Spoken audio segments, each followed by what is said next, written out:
Assalamualaikum warahmatullahi wabarakatuh. Alhamdulillah, ananda semua yang Allah berkahi, semoga di dalam lindungan Allah dan rasa syukur kita yang tidak habis-habisnya. Di kesempatan ini Ibu berharap semoga dalam akhir-akhir perkuliahan kita semuanya memberikan kontribusi, baik itu dalam kehadiran, kemudian mungkin memperhatikan siapa-siapa saja yang selama ini kurang dalam masa perkuliahan online. Coba dievaluasi kembali.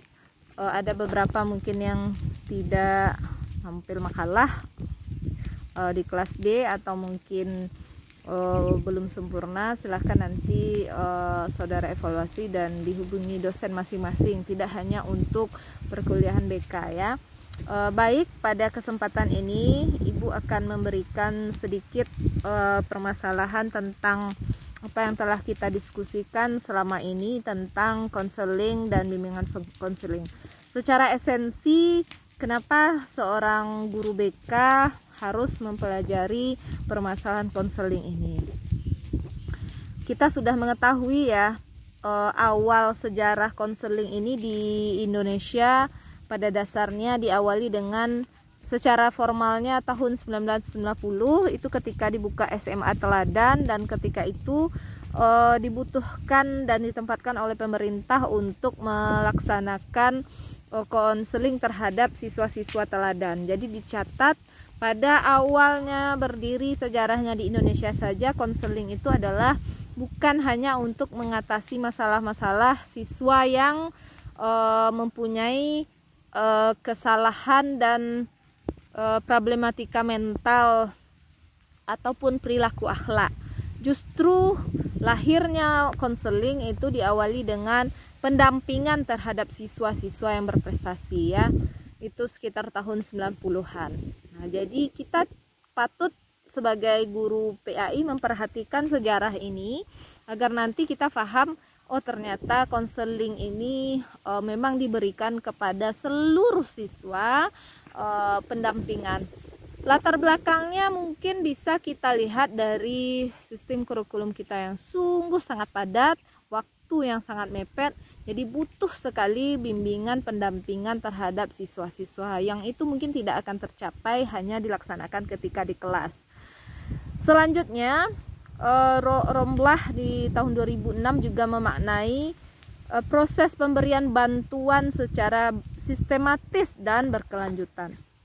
Jadi ada mungkin dari beberapa pertanyaan minggu lalu, sistematis dalam memberikan sebuah konseling itu adalah satu syarat dari konseling itu sendiri. Lalu ada berkelanjutan. Apabila dia hanya diberikan 1 sampai 2 kali, tidak ada kelanjutan, itu bisa sisi lemahnya nanti dari produksi konseling kita terhadap konseling. Nah, ketika tahun 1970 ada 3 jalur formal ya. Pertama, formal yang akan yang bisa masuk jalur konseling ini, jalur formal SD sampai SMA, kemudian jalur non formal dan informal. Jalur formal itu bisa kita lihat dalam bentuk mungkin pendampingan oleh guru konseling itu sendiri, dan kita harus tahu juga bagaimana program pendidikan jalur formal itu mempunyai 3 komponen, yaitu manajemen dan supervisi serta pembelajaran bidang studi serta bimbingan dan konseling.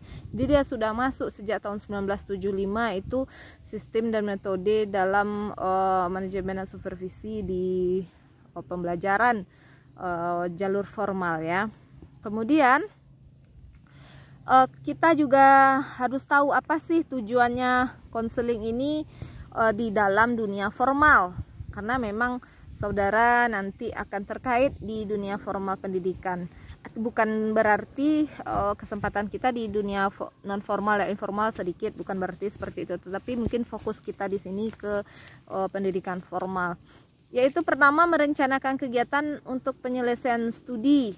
Perkembangan karir. Jadi setiap kita ketika memberikan konseling konseling kepada konseli kita, itu ada program perencanaan penyelesaian studi.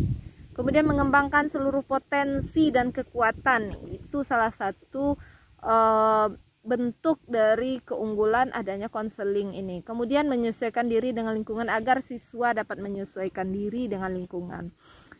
Selama ini apakah kita sudah menerima konseling ini padahal dia sudah masuk dalam jalur formal pendidikan? Bisa saja kita jawab belum. Kemudian kita jawab, selama ini apakah guru PAI atau kita mungkin nanti ke depan wajib atau melaksanakan ini itu tertumpang kepada program sekolah dan juga mungkin bagaimana program si guru. Nah, seharusnya ini sudah dilaksanakan di setiap sekolah. Programnya ada, mungkin yang menjalankan tidak ada secara mungkin sumber daya manusianya yang kurang. Oleh karena itu mungkin di PAI ini kita diwajibkan untuk mengambil salah satu mata kuliah bagiannya konseling. Dan ini merupakan mata kuliah wajib pilihan. Dia wajib dan dia wajib ya, pilihan wajib itu maksud Ibu. Kemudian dari 3 hal tersebut kita bisa membuat sebuah kesimpulan tidak hanya diberikan kepada anak-anak yang berkasus ya. Kalau dah masuk BK, Ibu teringat sekali waktu SMA masuk BK itu pasti anak yang berkasus. Itu salah besar.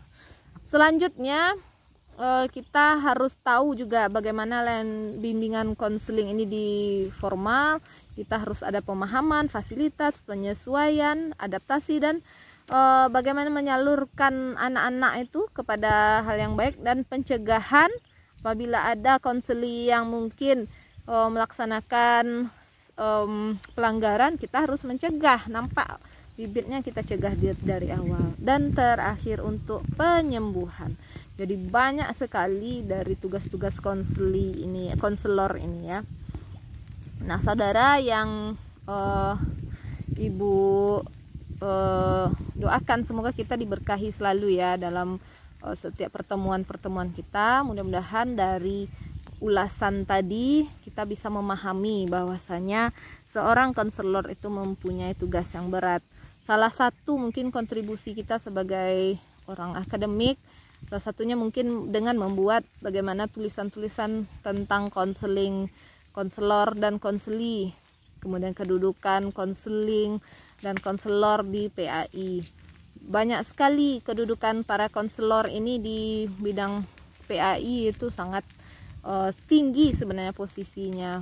Dia juga bisa mengkonseling masalah akhlak peribadatan dan mungkin sosial kemasyarakatan, itu masuk aspek agama juga kan, bagaimana agama mengarahkan. Apabila itu kurang maka kita sebagai umat Islam juga menjadi kurang berkualitas karena hablum minannas wa hablum minallah.